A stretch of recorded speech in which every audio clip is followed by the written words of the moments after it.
살같이 터지는 듯할 날카로운 소리가 1200명의 하객이 숨죽인 최고급 예식장을 갈랐습니다.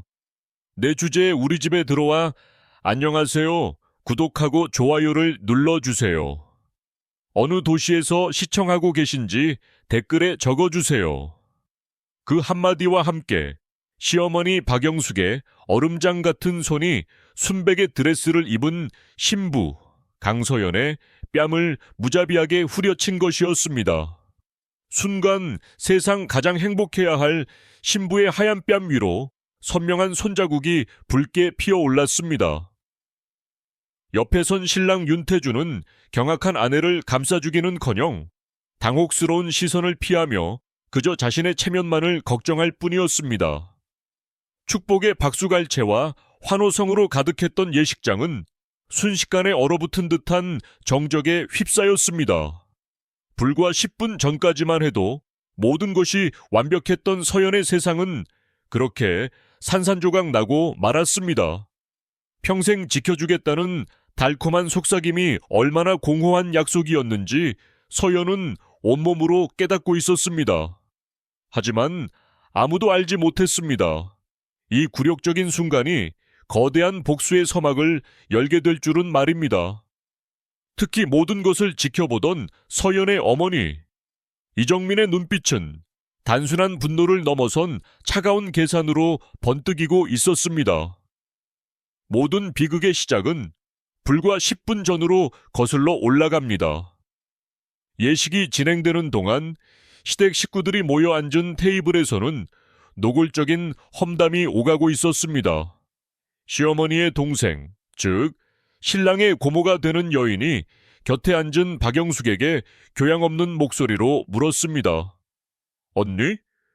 저 신부네는 뭐 하는 집안이래? 그러자 박영숙은 입술을 삐죽이며 경멸적으로 답했습니다.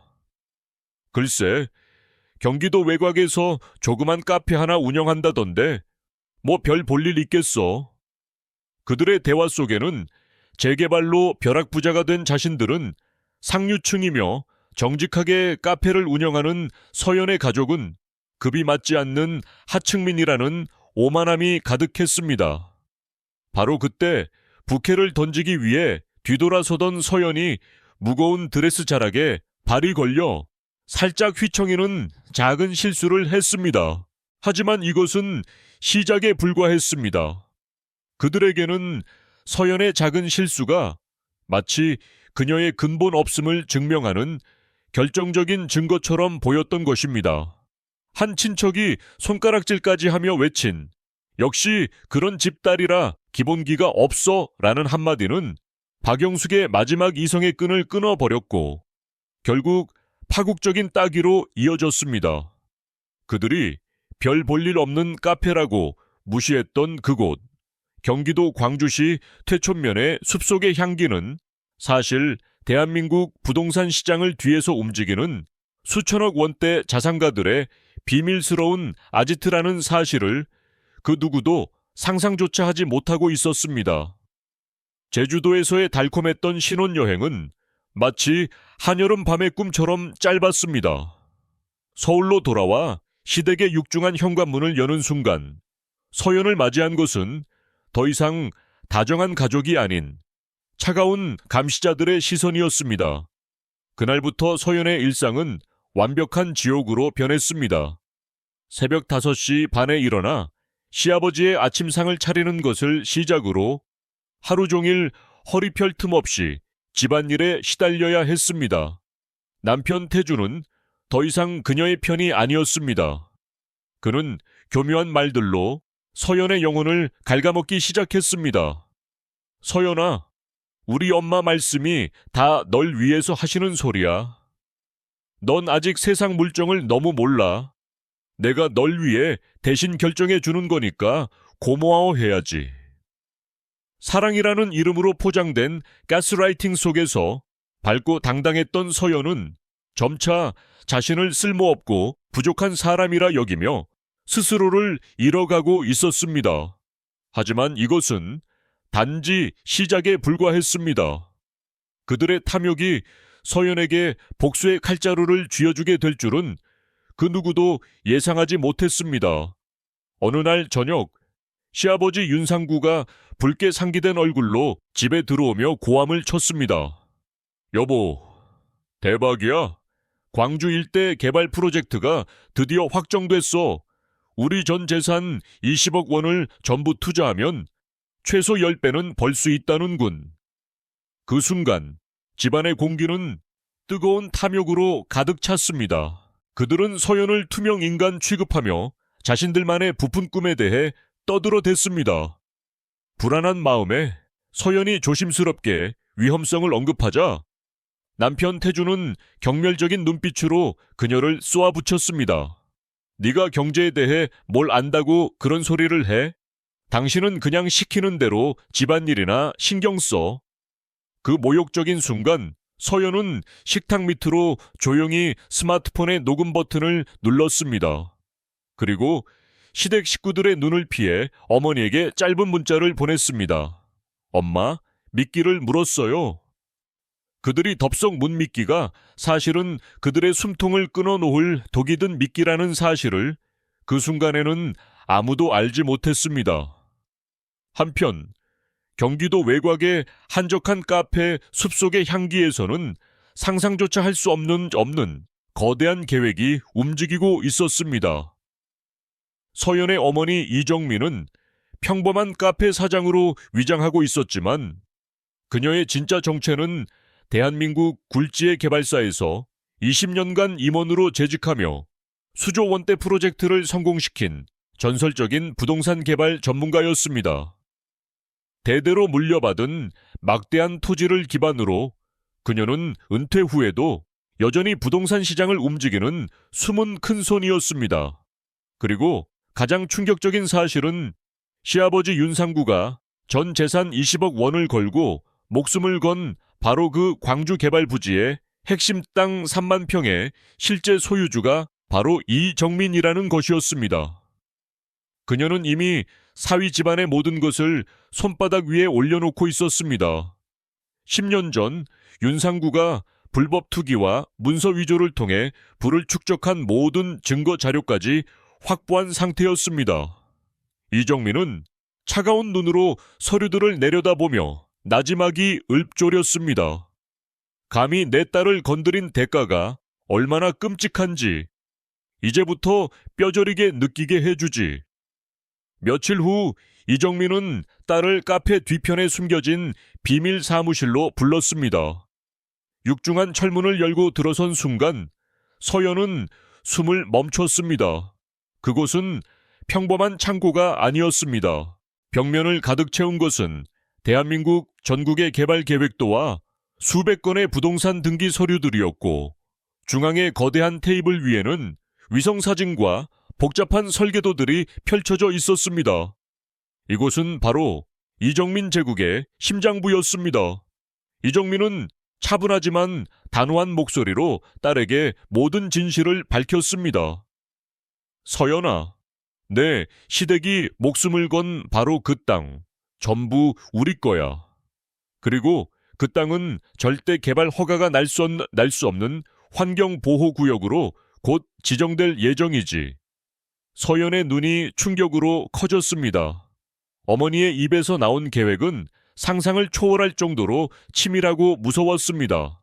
이제부터 넌 아무것도 모르는 척 순종적인 아내를 연기해야 해.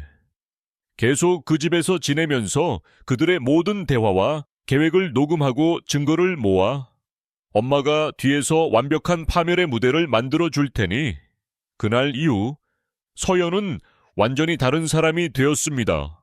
순한 양의 가면 뒤에 그녀는 복수의 칼날을 품은 냉혹한 배우가 되어 시댁의 모든 탐욕과 어리석음을 자신의 스마트폰에 차곡차곡 기록하기 시작했습니다.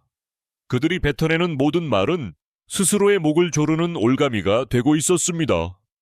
마침내 시댁 식구들은 등기부등본을 통해 그토록 찾아 헤매던 핵심 부지의 소유주가 이정민이며 주소지가 바로 며느리의 친정 카페인 숲속의 향기라는 사실을 확인했습니다. 그 순간 윤상구와 박영숙의 얼굴은 새하얗게 질렸습니다.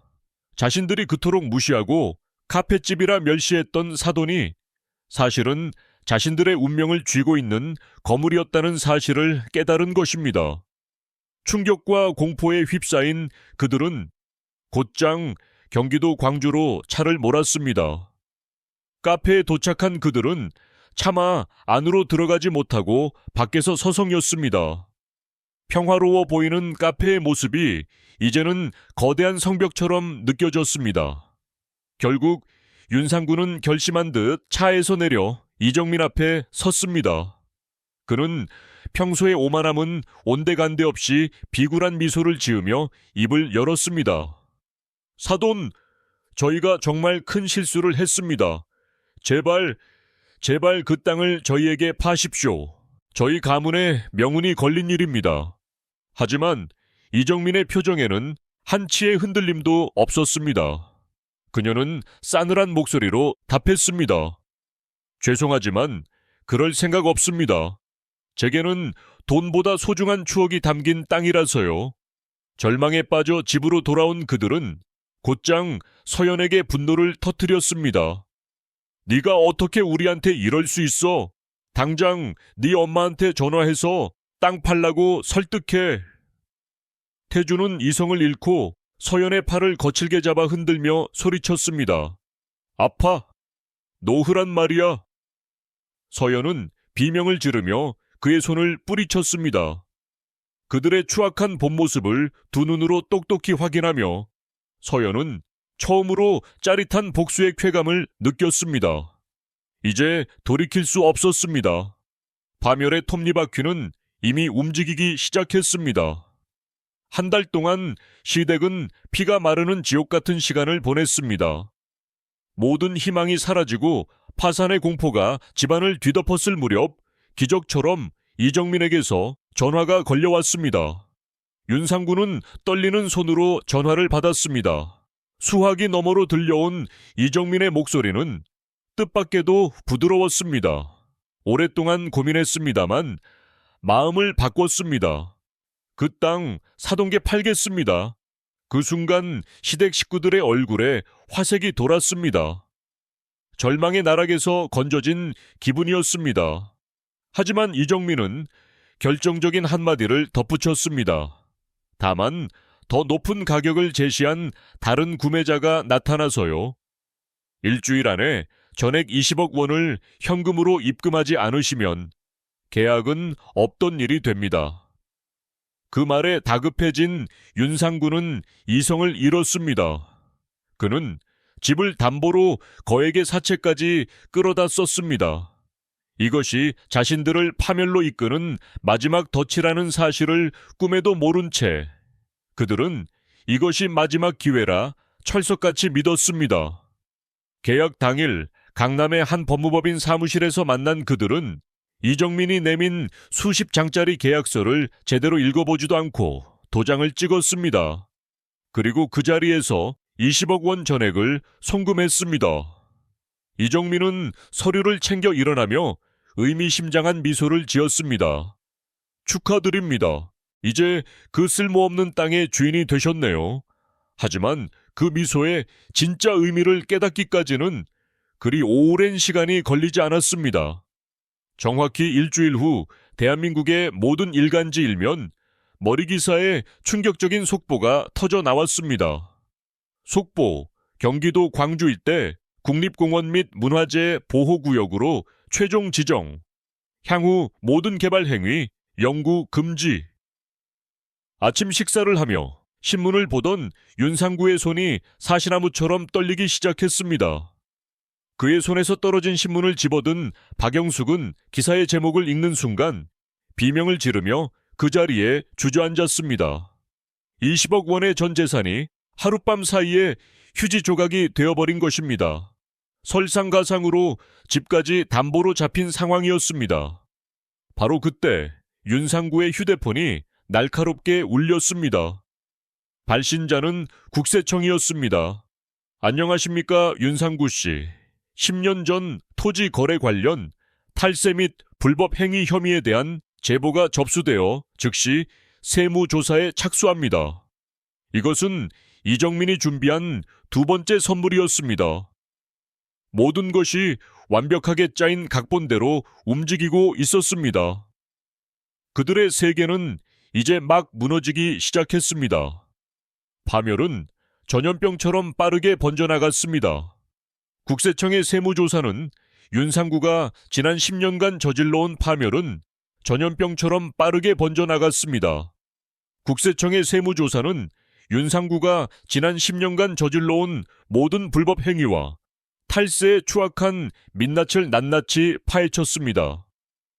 그 결과 10억 원이 넘는 천문학적인 추징금이 부과되었고 윤상구는 구속될 위기에 처했습니다. 아버지의 비리 소문은 순식간에 퍼져나갔고 태주는 회사에서 해고당했습니다. 신용불량자 가족은 고용할 수 없다는 차가운 통보만이 돌아왔습니다. 돈줄이 끊기자 결혼식 때 그들 편에 서서 서연을 조롱했던 친척들은 약속이라도 한 듯 모두 등을 돌렸습니다.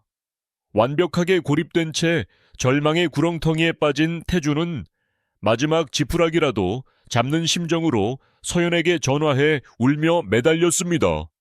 서연아, 제발. 우리가 다 잘못했어. 장모님께 한 번만 더 빌어줘. 응.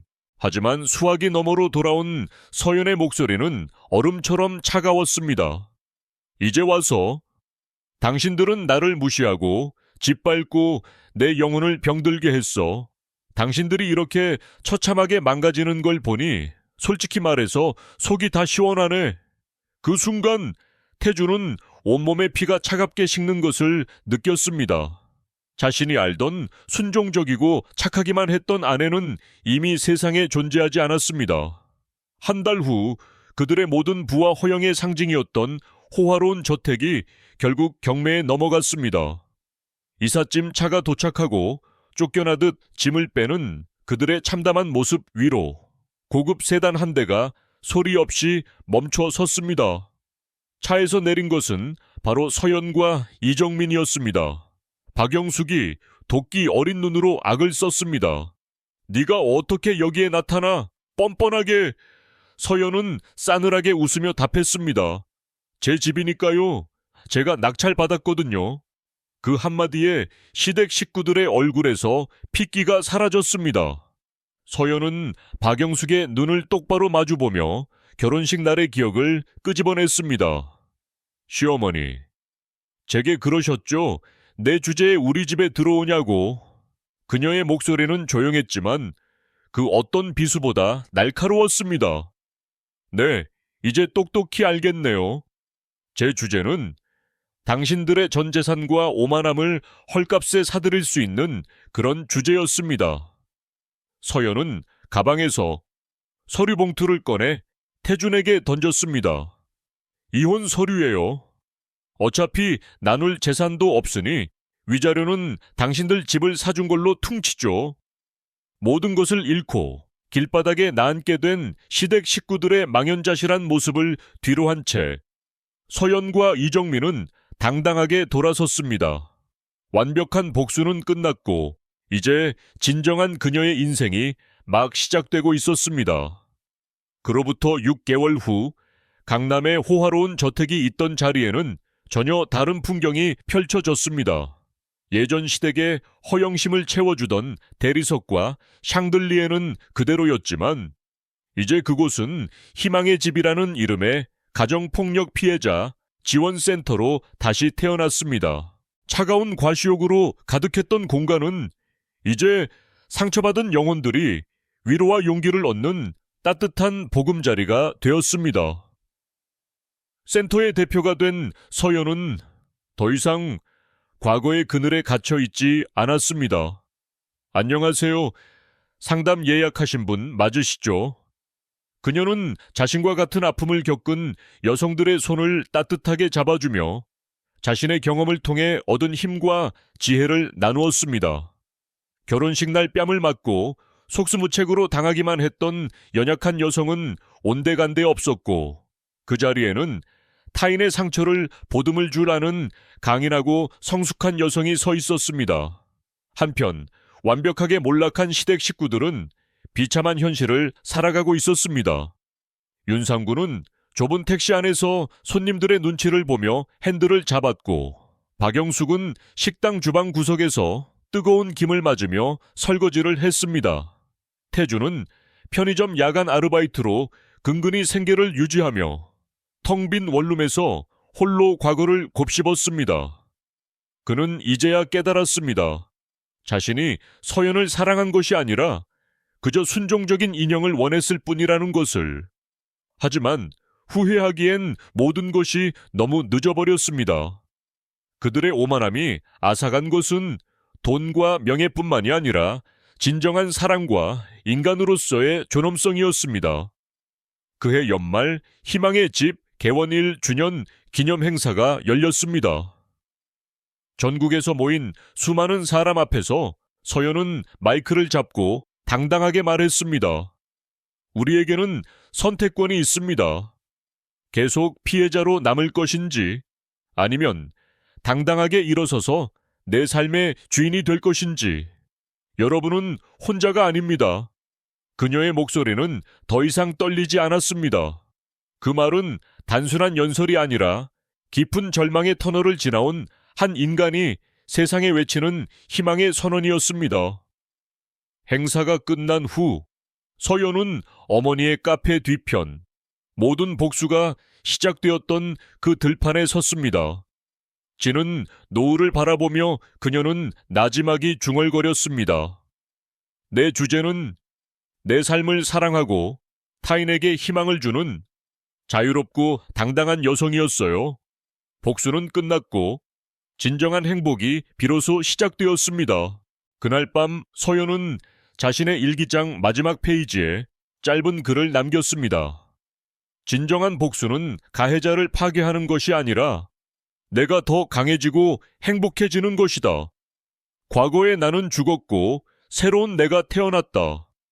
창밖으로는 무수한 별들이 쏟아질 듯 빛나고 있었습니다. 마치 그녀가 걸어갈 밝은 미래를 축복하는 것처럼 보였습니다. 결혼식 날 뺨을 맞고 세상이 무너지는 것 같았던 한 여인의 이야기는 그렇게 끝이 났습니다. 하지만 그녀가 남긴 용기와 희망의 씨앗은 이제 막 싹을 틔우기 시작했습니다. 이 이야기는 우리에게 묻습니다. 겉으로 보이는 화려함과 부가 한 사람의 가치를 결정할 수 있는가? 진실의 힘은 결국 거짓의 성벽을 무너뜨릴 수 있는가? 그리고 가장 중요한 것은 부당한 폭력과 억압 앞에서 우리는 어떤 선택을 해야 하는가? 여러분, 오늘의 이야기 재미있으셨나요? 여러분이 만약 서연의 입장이었다면 어떻게 행동했을지, 그리고 이 이야기에서 어떤 교훈을 얻으셨는지 여러분의 소중한 생각을 댓글로 함께 공유해 주세요. 여러분의 이야기가 또 다른 누군가에게는 큰 용기가 될 수 있습니다. 큰 힘이 되는 구독과 좋아요 꼭 부탁드리며 다음에도 더욱 흥미진진한 이야기로